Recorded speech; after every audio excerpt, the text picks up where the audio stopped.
How did this young, hardworking bikini designer die?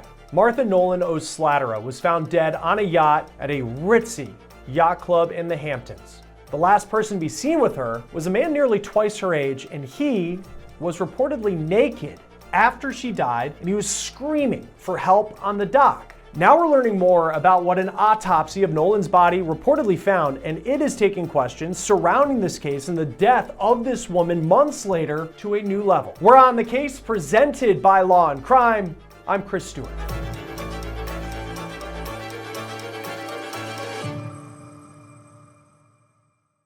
Hey guys, before we start this episode of On the Case, let's talk about something important. Obviously, the stories we cover here show the scary realities of people becoming the victims of crimes. And one crime that is continuing to create victims is identity theft. But Incogni helps erase your digital trail. They find sites exposing your information and they demand removal so it is safe from scammers and identity thieves. Setup couldn't be easier. You create an account, you authorize Incogni to do the heavy lifting, and it takes it from there. And with their new Unlimited Plan's custom removals feature, you submit specific links and their privacy team will personally scrub them. Take your privacy back with Incogni. Go to incogni.com/onthecase and use code ONTHECASE for 60% off an annual plan. When a young woman, seemingly healthy, driven, and loved by a man, winds up dead in a place like Montauk, New York, it's going to get a lot of attention and it's going to spark a lot of speculation. And that is certainly the case in the death of Martha Nolan O'Slattery. She was 33 years old and she died on August 4th. And months later, that case, it is still a mystery. But we have a new development where the family of Martha Nolan O'Slattery says they did a second autopsy on her body, and it is unveiling some very key pieces of information that may help us piece together what happened to this woman. Now, they also have raised some new questions about the man who allegedly was with Martha the night that she died. According to the Daily Mail, the 60-year-old man, according to the family of Martha Nolan O'Slattery, could have looked at what was a business meeting as more than that. Did he think that it was a romantic encounter? Now, I'll tell you the new details on that part of the story in just a moment, but let's break down the major clues in this case. O'Slattery went by Martha Nolan publicly. She was 33 years old, and she has quite the story because she had moved to New York City from her native Ireland back in 2015, and she had become a rising star in the New York fashion scene. It seemed, at least from social media, she lived a high-flying lifestyle of luxury, and as an entrepreneur, she really worked for it. She was the founder of a clothing line called East by East, and they made swimwear, and it was becoming really popular in ritzy places like the Hamptons. Hi guys, this is Martha from East by East. I am the founder, the creative director. Nolan reportedly started the brand in 2022. New York Magazine reports that she wanted to make it a global brand though. She had high hopes for this business, but she was starting out, as so many small businesses do, with pop-up shops. She did a lot of those in the Hamptons as she was trying to work her way into the wealthy crowds of a place that is a hot spot for the rich and famous in the summertime. New York Magazine reports that to help give her business a boost, she sold 13% of the company to a wealthy man named Christopher Durnan. He's a 60-year-old widower. His wife reportedly took her own life in 2018. Now, Durnan sold his insurance company, the magazine writes, and he really had become a fixture of the Hamptons in the summertime. He made a lot of money after selling his company. He owned multiple yachts, and he kept them at the Montauk Yacht Club, which is where Martha Nolan died. Now, Durnan was allegedly with Nolan the night that she died. Durnan reportedly invested $250,000 in East by East. So that is a good amount of money, especially for what seems like a small and budding swimsuit brand. But the company still needed more money, and the night that Martha Nolan died, she and Durnan allegedly went out for a cruise on his yacht to talk business. Now, New York Magazine reports that Durnan and Nolan, they were out sipping champagne. They watched the sunset before they returned to the yacht club late at night. Members of Nolan's family told the Daily Mail, though, it appears that Durnan, at least, thought that this was more of a romantic evening than just a straight business meeting. The 60-year-old, they say,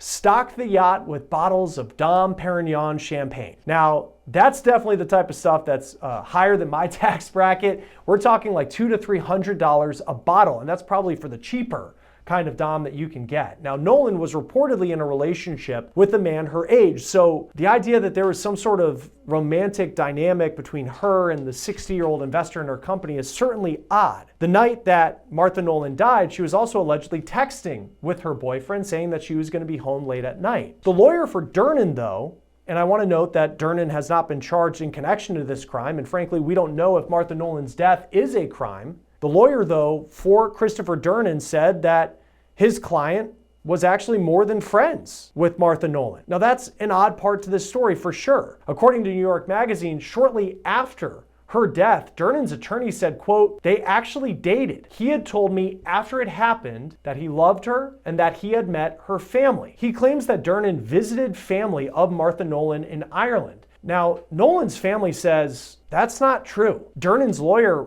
did eventually walk back some of those comments saying, quote, he goes, "We weren't boyfriend and girlfriend." The attorney wouldn't say anything more about Durnan and Nolan and their relationship, like whether they were physically intimate, saying it wouldn't be fair to her memory now that she's passed away. But that is definitely part of the story that just stays in your mind as we're trying to figure out what exactly happened at the Montauk Yacht Club back in August. Now, the relationship between Nolan and the man who she was with, that's obviously an important part of this story. Nolan's family says that she wasn't anything more than just a business partner to the older Durnan. So on the night that Martha dies, she and Durnan are on this supposed business meeting on his yacht, sipping champagne, watching the sun set off of Montauk.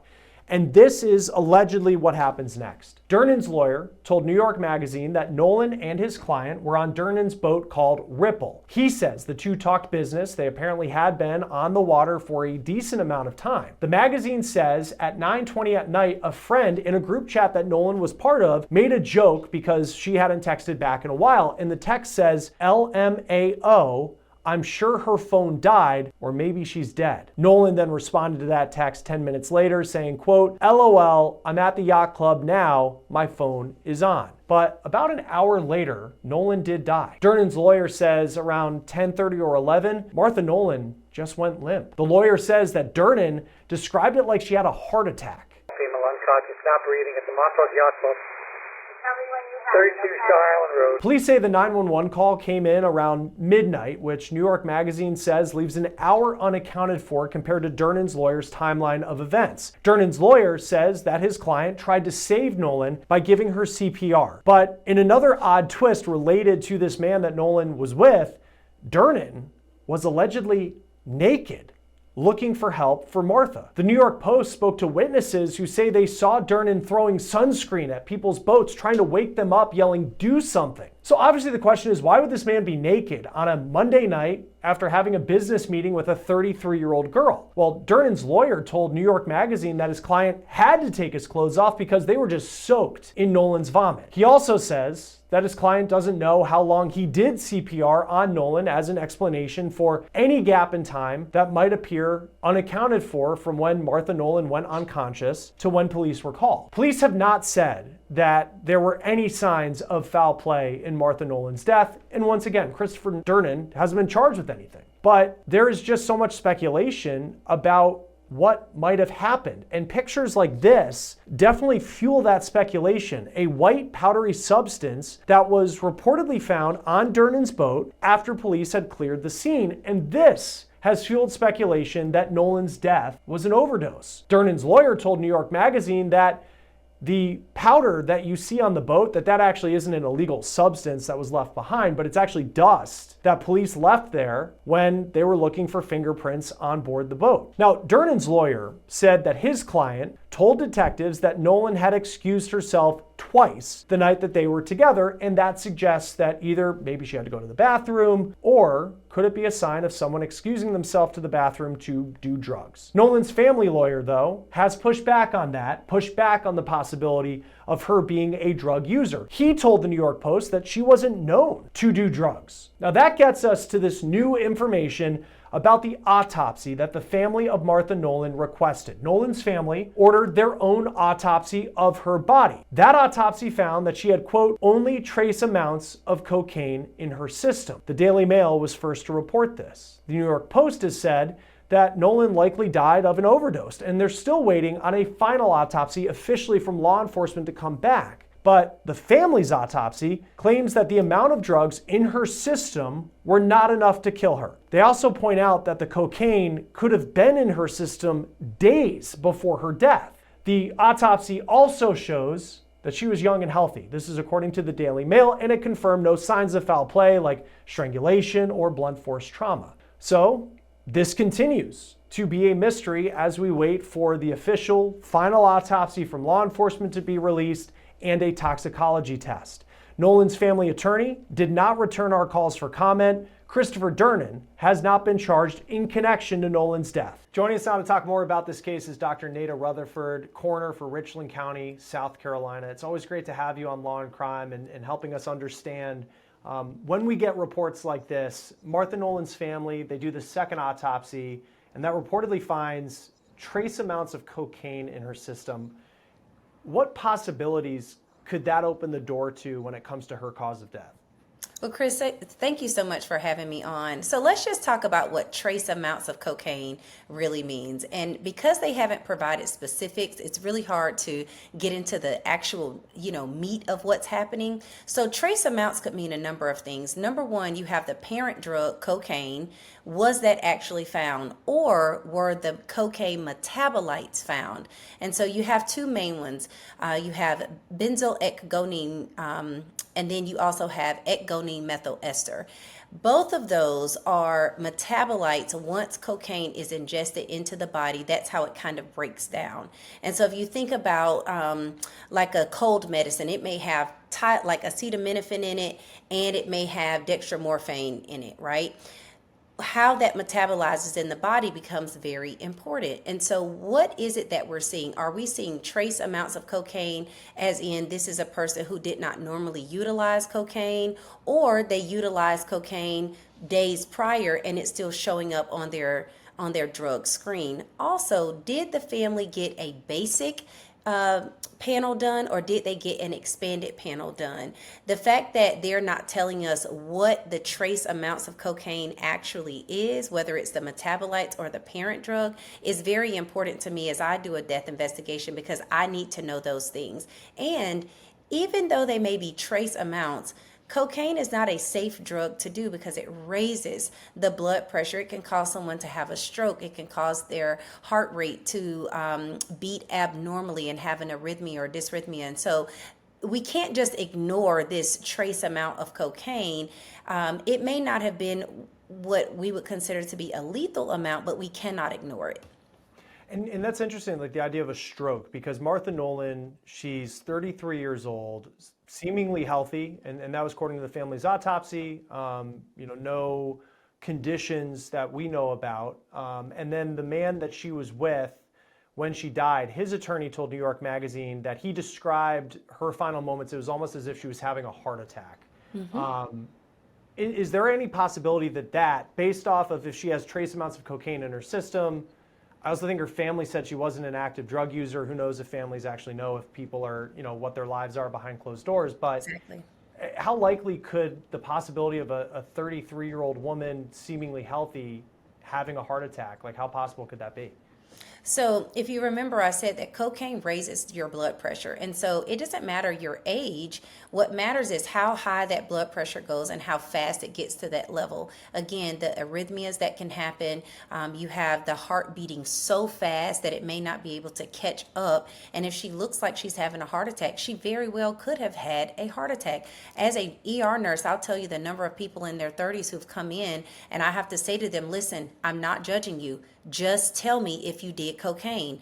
And they will have denied it, and then they'll say, yes, I did a little bit. Okay, cool. Now I know how to treat you. But if we don't have that information, then it's very hard to provide care. In this case, we have an eyewitness who, from what I understand, is not being super cooperative with police. He had some reportedly erratic behavior prior to her death as well, running around the clubhouse naked, throwing sunscreen at other boats. And again, these are just, things that are in the media, but we can't ignore all of the pieces of the puzzle in order to see a clear picture here. So she's with this man, Christopher Durnan. He's 60 years old. There's certainly part of this story of like, what was their relationship? He had invested money reportedly in her business, but then there are these reports like from the family saying that maybe he thought, you know, though he's 60, she's 33, like, were they romantically involved in some way? And that's not a crime if that's the reality, but it's certainly like, it's suspicious. I just think publicly looking at the story, you're like, what's going on there? The way that he tells it, so it was on one hand, it's like she had a heart attack, but then on the other hand, his attorney told New York Magazine the reason he had to become naked was she just threw up so much, so it was all over his clothes. From a symptom standpoint, does somebody throw up when they're having a heart attack? It can happen. They can become really nauseated, and sometimes people can have emesis that comes out as a result of that. You got to think the body is really trying to save itself, and so it will try to purge itself sometimes. So that's not an uncommon thing to happen, but it's also not uncommon to happen in a drug overdose as well. And if she was reportedly not a drug user, right? Could this have been sprinkled on her food? Could a trace amount of it have been put into a drink or on the tip of her straw? It doesn't take a lot of cocaine in someone who is cocaine intolerant to cause an effect. And so if she had never experimented with this drug before, a very small amount could have done something like this to her.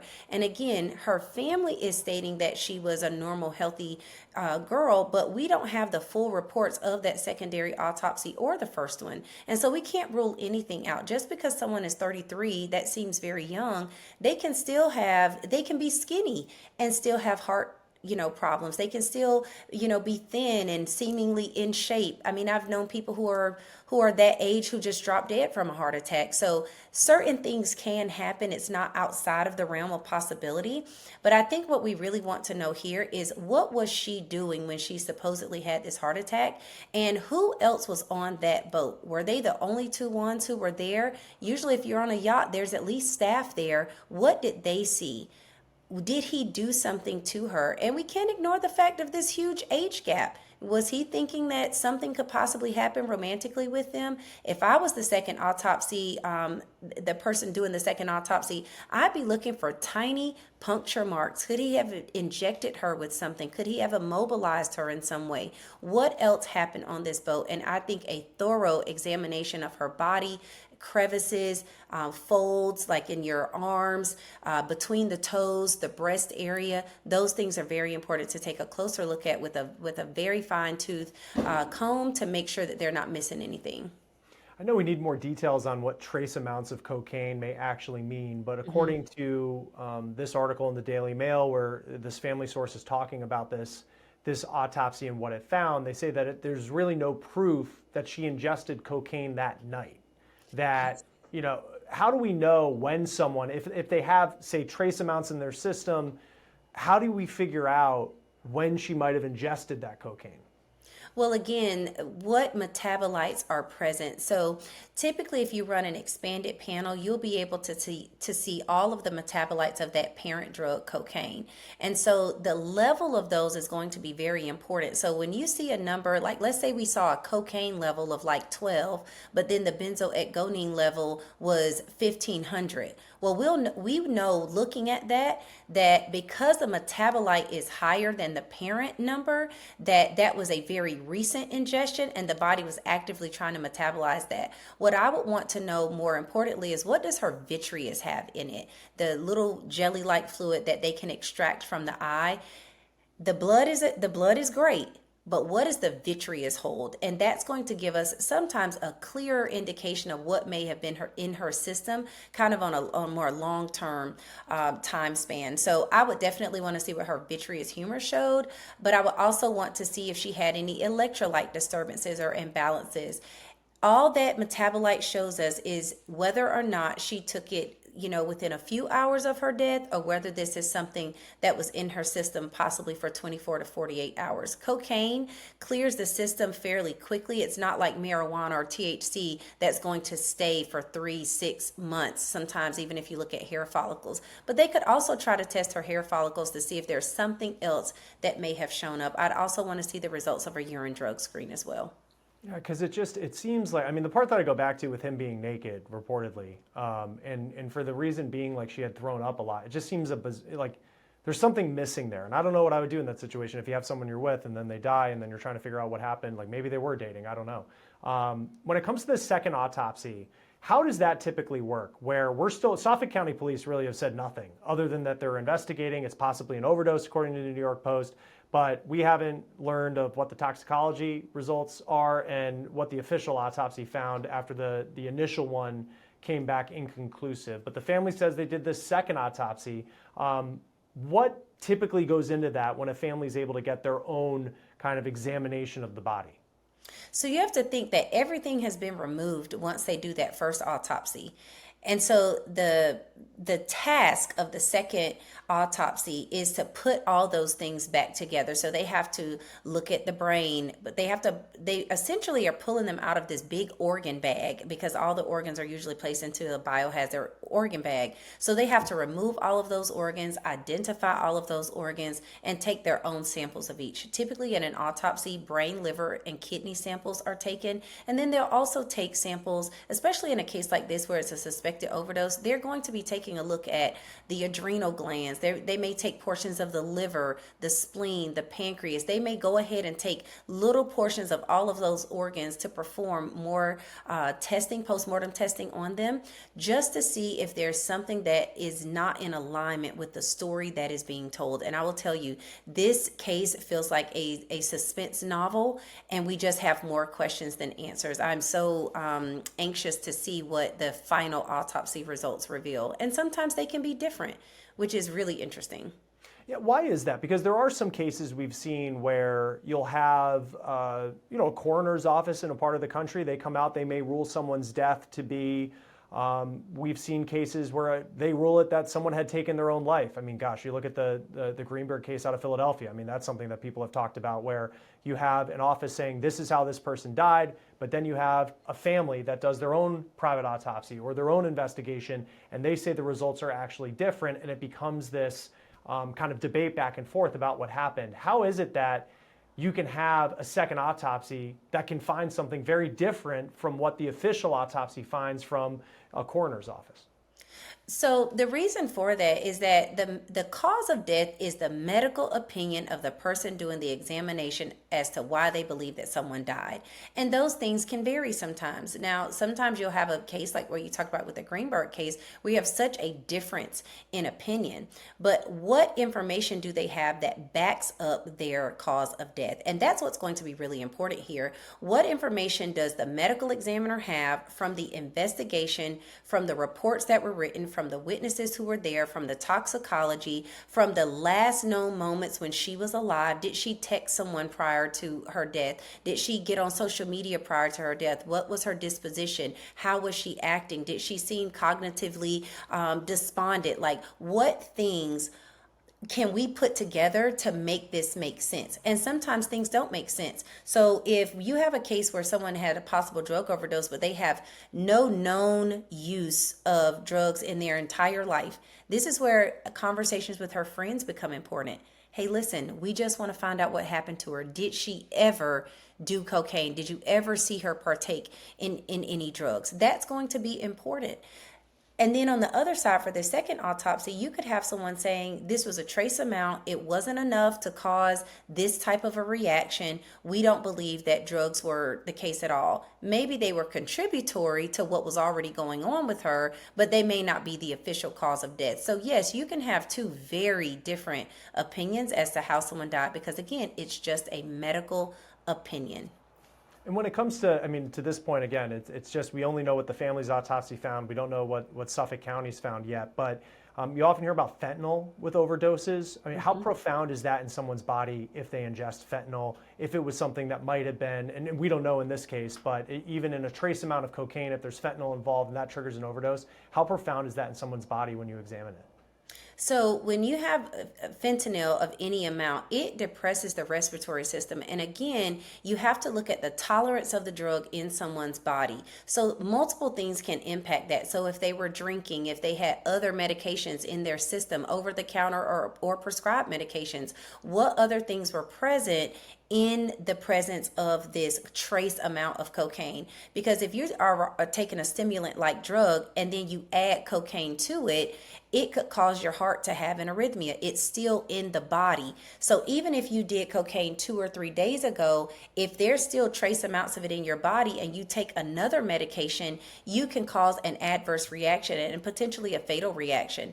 Fentanyl is about 200 times more powerful than morphine. It's an opioid analgesic, and it is powerful. So it's prescribed in micro dosages. So if you take a small amount of fentanyl, even if it's mixed with cocaine, which we often see in drug overdoses, just the tiniest amount, smaller than the size of a penny, could cause someone to have a fatal reaction because literally the body forgets to breathe.